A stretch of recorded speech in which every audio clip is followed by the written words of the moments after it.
En los siguientes minutos vamos a comenzar con la ministra coordinadora de la política económica, Katiuska King. Nos encontramos justamente aquí en su despacho. Haremos un balance, un análisis de lo que ha significado este año en la economía, en la macroeconomía ecuatoriana. Revisaremos algunos indicadores y sobre todo las proyecciones para este y el próximo año. Arranquemos, ministra, primero gracias por aceptar este diálogo con el ciudadano. Arranquemos con un tema coyuntural de trascendencia internacional, el sobreendeudamiento de la política o de la economía norteamericana. ¿En qué medida esto afecta o puede afectar a la economía nacional, que depende del dólar, depende básicamente del Tesoro norteamericano? Buenos días, y me alegro estar aquí y poder compartir con ustedes algunos de los elementos que se han venido comentando en los últimos días respecto a las decisiones entre republicanos y demócratas en la Asamblea Legislativa, en este caso de Estados Unidos.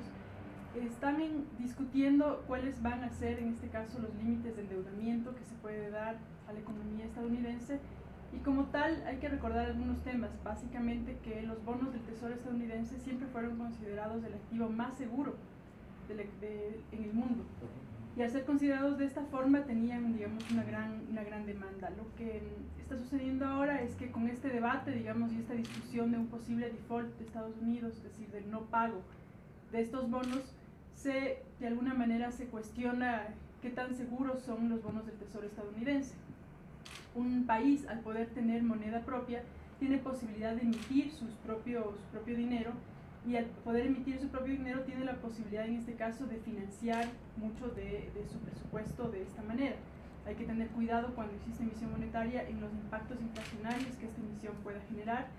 Nosotros estamos haciendo un análisis global de todos los escenarios macroeconómicos y cómo esto puede afectar a la economía ecuatoriana, y esperamos que en el caso concreto de Estados Unidos lleguen a un acuerdo entre republicanos y demócratas el día de hoy y se pueda firmar, en este caso, el aumento del límite de la deuda, y a su vez se estaba negociando un incremento de este límite, pero también recortes fiscales en un lapso no de 2 años, sino un lapso prolongado de algunos años más. De todas maneras, podría considerarse esta circunstancia que en alguna medida ya existe un acuerdo entre demócratas y republicanos.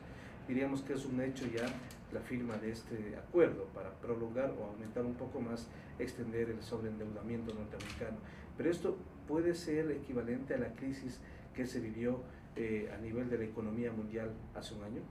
Bueno, la crisis del 2008-2009 fue diferente. Evidentemente la economía estadounidense tiene problemas estructurales muy fuertes, tiene un alto nivel de consumo, tiene déficit en cuenta corriente y déficit fiscal bastante elevados, que obedecen básicamente a una política implementada en los últimos años, sobre todo en el gobierno de Bush, de bajar, en este caso, los impuestos, y eso provocó un desbalance. Al mismo tiempo, todas las guerras también han significado un gran gasto en defensa, que por un lado reactiva, digamos, la industria armamentista, pero por otro lado también genera unas grandes demandas fiscales, y esto hace que la economía estadounidense como tal tenga dificultades. Lo que pasó en el 2008 fue un tema específico de la burbuja hipotecaria, es decir, la burbuja por el incremento sobredimensionado, en este caso, del valor de las viviendas, que hizo que la gente no pudiera pagar y que se desplomaran totalmente los activos, en este caso de las viviendas. Y es distinto, digamos, de lo que estamos viendo hoy. Lo que estamos viendo hoy responde a un tema estructural, como digo, del déficit fiscal de Estados Unidos, pero también responde a una posición interesante en la cual el presidente Obama les hace corresponsables, en este caso, tanto a republicanos como a demócratas, de estas decisiones del presupuesto, y les pide, digamos, un trabajo conjunto para poder seguir avanzando en una política de más largo aliento. En un principio había un acuerdo para hacer un recorte y hacer un incremento de la deuda por un periodo menor, y este acuerdo inicial fue desechado. Ahora se está planteando un acuerdo de 2 años para el tema del límite de la deuda y un acuerdo de casi 8 años para el tema del incremento del recorte del gasto. Antes de pasar ya a la revisión del manejo de la macroeconomía ecuatoriana, entonces, si hay un acuerdo, de todas maneras, ¿afecta o no afecta directamente a la economía ecuatoriana? ¿Afecta o no afecta al crecimiento que ya lo anunció la CEPAL a la economía de América Latina? Aquí hay un tema no menor, Marco Antonio, que es importante que se tome en cuenta. ¿Cuáles son las salidas a la crisis? Y en este caso las salidas a la crisis pueden ser distintas. Una en la cual los países dicen, bueno, yo voy a salvar a los bancos, yo prefiero salvar a los bancos y de esta manera logro controlar la crisis. Eso fue de alguna manera lo que se hizo en Estados Unidos. Países como China, por ejemplo, decidieron hacer políticas contracíclicas en la cual ingresaron muchos recursos a la economía para reactivar y permitir en este caso un mayor dinamismo económico.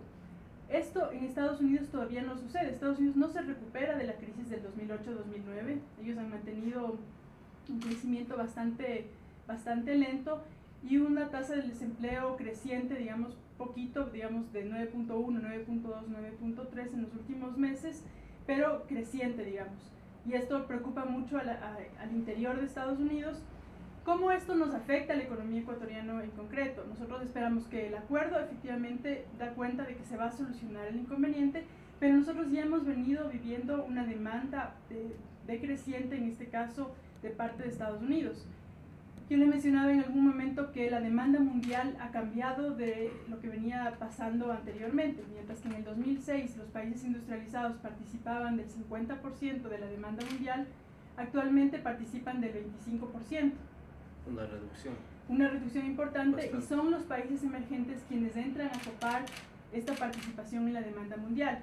Con esto, ¿qué es lo que nosotros decimos? Nosotros tenemos que justamente tener clara que la diversificación de mercados es relevante.